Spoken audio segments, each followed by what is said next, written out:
Today, we're going to talk about something that could really change how your law firm grows and succeeds. We're going to talk about why your law firm should have a board of directors and how to create one that works for you. Many law firm owners think that boards are just for big companies, and that's simply not true. A good board will help you make better decisions in your firm and grow faster. By the end of our episode today, you're going to understand why a board matters and have clear steps on how to build your own. Welcome to your Profitable Law Firm podcast. I'm Kelley Brubaker, your dedicated host, passionate about empowering law firm owners. Let's dive into the hidden strategies that lead to overflowing profits, scaled growth, and thriving lives. And this is where overwhelm transforms into confidence, enabling you to create and enjoy your dream firm and your dream life. Okay, let's start with the basics. A board of directors is a group of trusted advisors who meet regularly to help guide your law firm. Now, they're not involved in the day-to-day work. Instead, they focus on the big picture goals and plans. For law firms, your board might be less formal than what a big company would have. You might call it an advisory board instead. The name doesn't matter as much as what they do. They help you make smart choices for your firm's future. Your board members bring outside views and skills that you might not have in your firm right now. They can spot problems, find chances to grow, and keep you on track with your goals. And you might be thinking, my firm is doing just fine without a board, but there's some really good reasons to consider creating one. First, running a law firm can be lonely. As the owner, all of the big choices fall on your shoulders.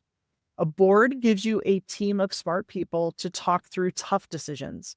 You don't have to figure everything out alone anymore. Second, board members bring fresh eyes to your firm. When you work in your business every day, it's hard to see the big picture. Board members can spot problems or opportunities you might miss because you're too close to the daily work. Third, a good board expands your network. Each board member comes with their own connections to potential clients, partners, and resources. This can open doors for your firm that would stay closed otherwise. Fourth, boards help keep you accountable. When you know you'll be reporting progress to your board every few months, you'll more likely follow through on your plans and your goals. And finally, having a board signals to clients and potential partners that your firm is serious and professional. It shows you're committed to running a quality business, not just practicing law. Not all boards are the same. So let's look at a few different types and how they may work for you. Now, I know when I mention creating a board of directors, I will get some law firm owners who push back on this idea because they think that what I'm talking about is creating a formal board of directors that has legal duties and powers. Something comparable to what publicly traded entities have. And that's not what I'm talking about. What I'm talking about are creating curated groups of people that you can go to. So, for example, an advisory board. This is most impactful because this is a curated set of people who are disciplined in different areas, who can give you expert advice. You may have somebody that has a marketing background and somebody that has a really strong operational background and a financial background. But these members give advice and have no legal control over the firm. And this is a very, very good option for growing firms. Or you could put together a peer advisory group. Now, this would put together owners from different law firms that help each other out. You might meet monthly to share challenges and give each other advice. This isn't technically a board, but it serves a lot of the same purposes. Or you can create a mentor board that consists of more experienced lawyers or business people who can guide you. This works well for newer firm owners who need a lot of guidance. And you can also create a mixed board that combines different types of advisors. The key is finding what works for your specific needs. Choosing the right people is critical for your board's success. So let's talk about who you should consider inviting. Look for people with skills and experience that complement yours.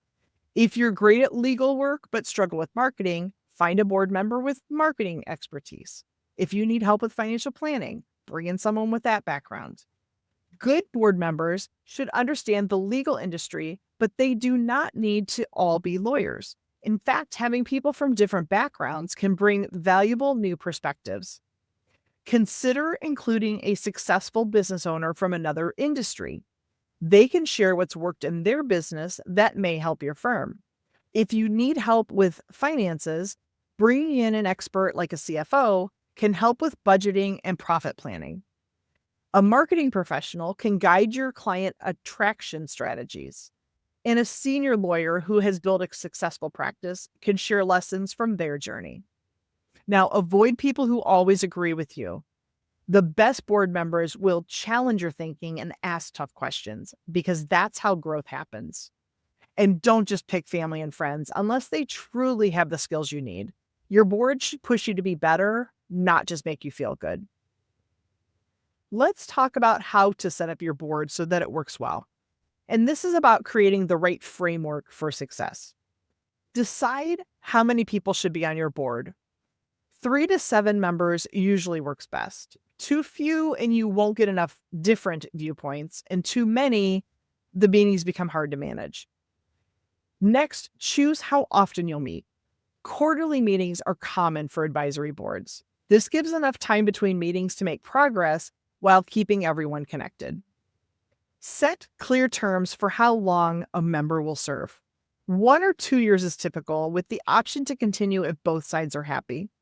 This prevents your board from getting stale. Create a simple agreement that outlines what you expect from board members and what they can expect from you. This helps prevent misunderstandings later. Now, the board is only valuable if your meetings are productive. How do you make the meetings count? Plan each meeting carefully with a clear agenda. Send it to the members at least a week before you meet. This will help everyone come prepared to discuss important topics. Include both updates about your firm and specific issues you need help with. A good format is to spend 30% of the time on updates and 70% on solving problems or planning ahead. Keep good records of what was discussed and decided. You don't need formal minutes like a big corporation, but you should track key points and action items. Make sure everyone participates in the discussion. Sometimes quieter members have the best insights, but need encouragement to share them. End each meeting by summarizing what was decided and who is responsible for next steps. This creates clarity and accountability. Following up after meetings is just as important as the meeting itself. Send a brief summary of what was discussed and the action steps. Then act on the advice you received. Your board members will quickly lose interest if they don't see you using their input. Now, there are some special things to think about when creating a board for a law firm. Let's cover the main ones. Client confidentiality must be protected when discussing firm business with your board. Be careful not to share information that would identify specific clients unless absolutely necessary. Conflicts of interest need careful attention. Make sure board members don't have competing interests that could cause problems. Have them sign confidentiality agreements to protect your firm's sensitive information. If you have a formal board of directors, understand the legal duties they have. These include duty of care, meaning making informed decisions, and duty of loyalty, which means putting the firm's interests first. Insurance is something to consider. Directors and officers, or abbreviated as D&O insurance, protects board members from personal liability. This is more important for formal boards, but worth considering for advisory boards too. Be clear about what authority your board has. Can they make decisions, or are they purely advisory? Setting these boundaries up front prevent problems later. Now that you understand the how and the why, let's talk about finding the right people for your board. Start with your existing network. Think about professionals you already know and respect. These might include other business owners, clients, but be careful with conflicts, or professionals you've worked with. Ask for referrals from people you trust. Your accountant, banker, or business coach might know the perfect candidates for your board. Consider reaching out to retired executives or lawyers who have valuable experience and more time to help. Many enjoy staying involved and sharing their wisdom. Local business organizations, chambers of commerce, and professional associations can be good places to find potential board members.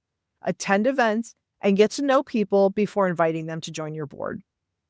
When approaching potential members, be clear about what you're asking for and why you value their specific expertise. People are more likely to say yes when they understand how they can help and what's in it for them. Prepare a simple information packet about your firm and what a board service position would involve. This shows you're serious and helps candidates decide if it's a good fit for them. How do you know if your board is actually helping your firm? Here are a few ways to measure success. Set clear goals for what you want your board to help with. These might include increasing revenue, improving client satisfaction, or developing new practice areas. Review progress on these goals regularly.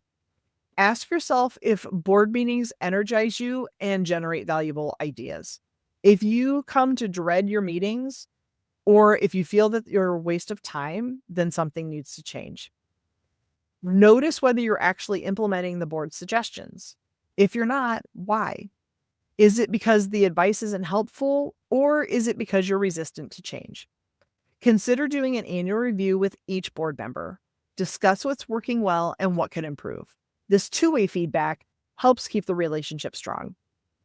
Don't be afraid to make changes if necessary. Sometimes a board member isn't a good fit, or your needs change over time, and it's okay to refresh your board membership. Let me share some real examples of how boards have helped law firms grow. These stories show the practical benefits that we've been discussing. One small family law practice created an advisory board with a successful business owner, a marketing consultant, and a retired judge. Within a year, they had improved their client intake process and increased revenue by 30%. The marketing expert helped them target their ideal clients, while the business owner suggested ways to improve their billing system. Another solo attorney was working too many hours and feeling burned out. His new board helped him identify which types of cases were most profitable. They encouraged him to focus on those and refer out all other work. His income stayed the same, but his work hours dropped by almost half. A third firm used their board to guide them through adding a new practice area. Board members helped evaluate the opportunity, create a marketing plan, and hire the right attorney to lead the new service. What might have been a risky move became a successful expansion. These firms all credit their boards with providing the outside perspective and accountability needed to make significant improvements. The common thread in all of these is having the right advisors who truly understand your goals. So I've been talking a lot about the goods. What about the bads? Let's talk about some pitfalls to watch out for when creating and running your board. One big mistake is choosing board members who are too similar to you. When everyone thinks alike, you miss out on creative solutions and different perspectives. Aim for diversity in experience, skills, and viewpoints. Another error is having unclear expectations. Board members need to know what you want from them and how often you'll meet. Without this clarity, both sides will get frustrated. Some firm owners create a board but then ignore their advice. This wastes everyone's time and defeats the purpose. Be open to input, even when it challenges your thinking. Now, meeting too often or too rarely can be a problem.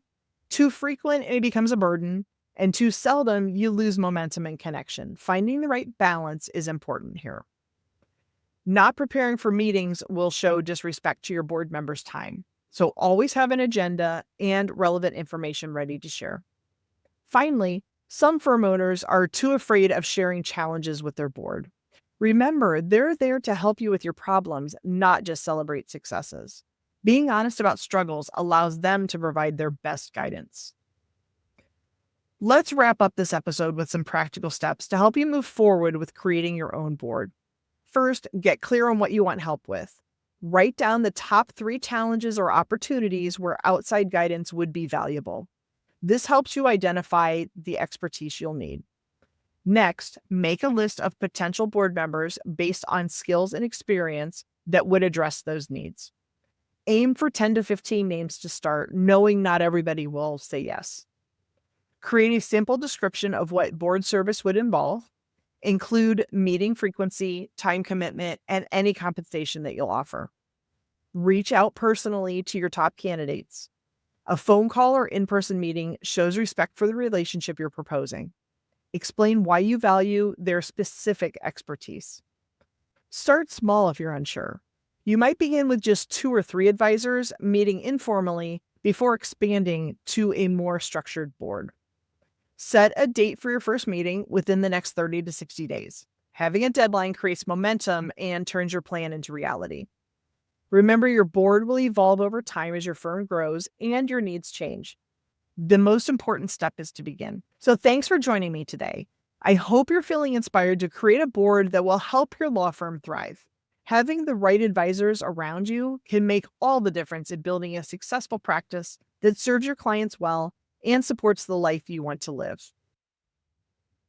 Running a successful law firm takes more than legal expertise. It requires financial mastery, strategic planning, and data-driven decision-making. At my accounting firm, Profit Scale Thrive, we specialize in helping law firms achieve lasting profitability by providing tailored financial guidance, optimizing cash flow, and equipping you with the insights needed to scale with confidence. Ready to take your firm's finances to the next level? Join our private community for law firm owners called Your Profitable Law Firm Community. Each month, we dive deep into essential topics about the business side of running a law firm. This is your opportunity to connect with other firm owners, share challenges, and discover proven solutions in a supportive environment. Visit ProfitScaleThrive.com today to join our community and access resources specifically designed for law firm owners just like you. Have a question about today's episode? Drop a comment below. Know of another firm owner struggling with their finances? Share this episode. It might be exactly what they need. Click that subscribe button to get notified when we release new episodes with more practical financial insights for your firm. If you found value in today's discussion, please take a moment to leave a review. Your feedback helps other law firm owners find this content. And remember, profit is something you intentionally plan for in the beginning. It's not a potential bonus at the end of the year. Thanks for listening, and I'll see you inside the Your Profitable Law Firm community.